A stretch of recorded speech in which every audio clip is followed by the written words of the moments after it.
But we begin with President Biden's high-stakes meeting in Saudi Arabia. That's right. The president sat down with the Crown Prince Mohammed bin Salman and his chief advisors. Of course, the meeting is not without controversy. President Biden once said on the campaign trail he would make Saudi Arabia an international pariah. Now, months into his presidency, he sees room for a strategic partnership. Let's bring in CBS News senior White House and political correspondent Ed O'Keefe, who is traveling with the president there in Jeddah, Saudi Arabia. Ed, great to see you. So President Biden has said that he wants to reassert America's influence in the Middle East. So between the president and the Crown Prince, who is it that has more to gain from today's meeting? Oh, probably the Crown Prince in terms of global politics. This is a meeting he has sought, that the Saudi government has been pushing for. This is now the third time in the last 2 hours we've seen them in each other's presence. The first was shortly after the president arrived at the palace, where he was greeted by the Crown Prince outside. They gave each other a fist bump and walked in quickly. He was in a meeting with the king, Salman, just a little while ago, sitting off to the side, as U.S. aides or other officials would have been sitting off to the side. That's sort of the diplomatic way of doing things. And there's the fist bump from earlier. And then, and now just now, as they have a meeting, as officially described by the White House, as a meeting with the Crown Prince and other Saudi ministers, which is a reminder that he is not in charge of this country. He is but one of those helping the king run the country, but the president meeting with them regardless, because there's an understanding that he, in essence, is set to run the country and to some extent already does run elements of it. That was obviously an interesting bit of television. We can tell you, let's be transparent about this. We're not in the United States, so the ability to hear and see things are not necessarily at the control of the United States, but at that of the Saudis. We were not allowed to bring microphones, or the longer microphones that we call boom mics, to capture a better sense of what they were saying to each other there, so that's why it was hard to hear. And you could also tell we weren't necessarily right there in the center of the room. There was probably, I don't know this for certain, but having been in those situations before, there was probably a Saudi camera to the right of the American camera getting a better angle. So we will use all of them later to more clearly convey what was seen today. This has been the subject of intense and protracted negotiation between the United States and the Saudis over the theatrics of today, the optics of today, and then ultimately what will be discussed. Officially on the agenda, issues including military cooperation, broader regional cooperation between Saudi Arabia, its Arab or Gulf neighbors, and Israel, as part of an ongoing push to normalize relations between Israel and most of the Arab world, or most of its Arab neighbors. Other conversation about medical issues or healthcare, technology.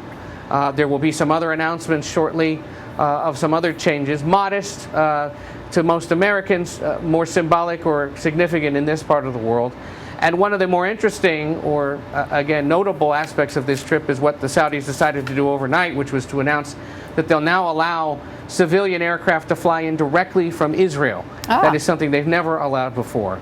So 2 flights today, one carrying the White House press corps that came before the president, the second being Air Force One, were the first under this new agreement. It's designed to eventually allow Muslim pilgrims from the Palestinian territories or Arab Israelis to fly here to Saudi Arabia for the Hajj, or to allow eventually Muslims in this part of the world to fly to the Holy Land to visit the sites there.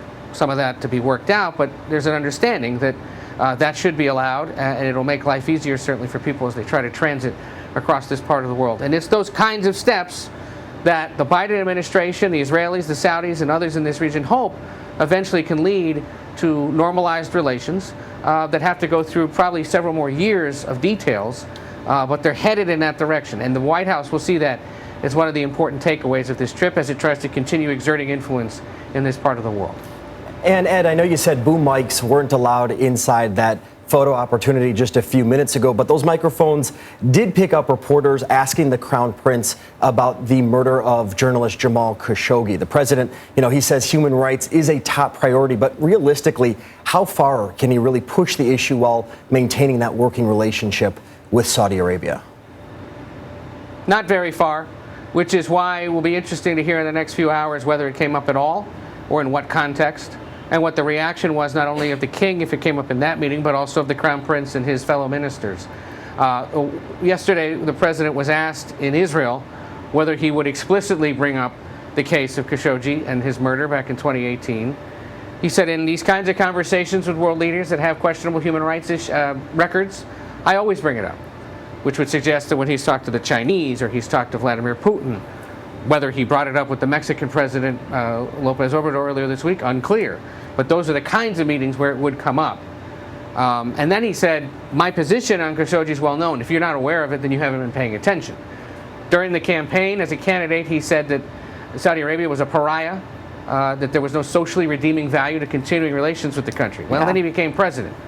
And saying one thing as a candidate and doing and saying another thing as president are quite different. And what he has argued is, despite the criticism, especially within his own party about being here, Saudi Arabia plays a critical role in global affairs, whether it's oil, whether it's where it sits geographically and the neighbors it works with and lives around, whether it's countering the potential nuclear ambitions of Iran, or trying to pry OPEC away from working with Russia, or working on those normalized relations with Israel, which could bring greater peace and prosperity to this region.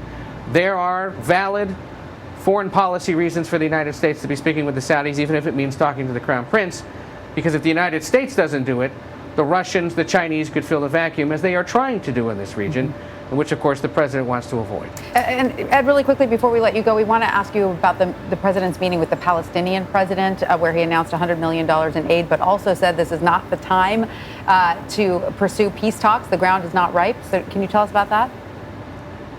Well, look, Israel's about to have elections in November, as we are. It'll be the 5th time in 3 years.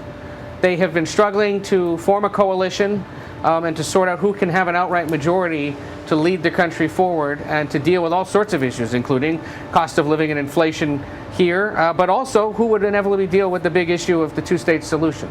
And so the president understood that while he supports it, while the Israelis say they support it, while the Palestinians desperately want it, it's just not something that was going to get done this week, this summer, maybe even this year. He went to meet with Mahmoud Abbas, the president of the Palestinian Authority, in Bethlehem. Abbas said Israel has to get back to the negotiating table if it wants to be taken seriously.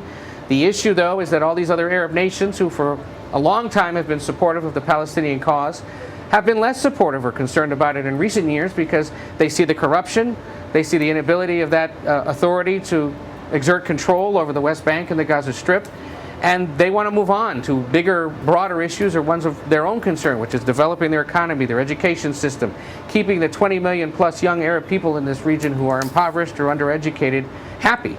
And so the two-state solution just isn't quite as front of mind for leaders in this part of the world right now as the Palestinians would like. But by making the trip, by saying what he said, which is that he supports it and he wants to see it come together, the president doing what he could, at least symbolically today, to express support for it. He also expressed support for a fuller investigation of the murder of that Al Jazeera reporter, Palestinian-American, who was killed back in May, saying that there needs to be further investigation of it. In one of the meetings the president was in, there was a cutout of her in one of the seats, sort of a visual reminder to him of how seriously and important that issue is to the Palestinian people and how concerned they are that the Israelis are trying to cover up an intentional murder of her at the scene of that conflict back in May.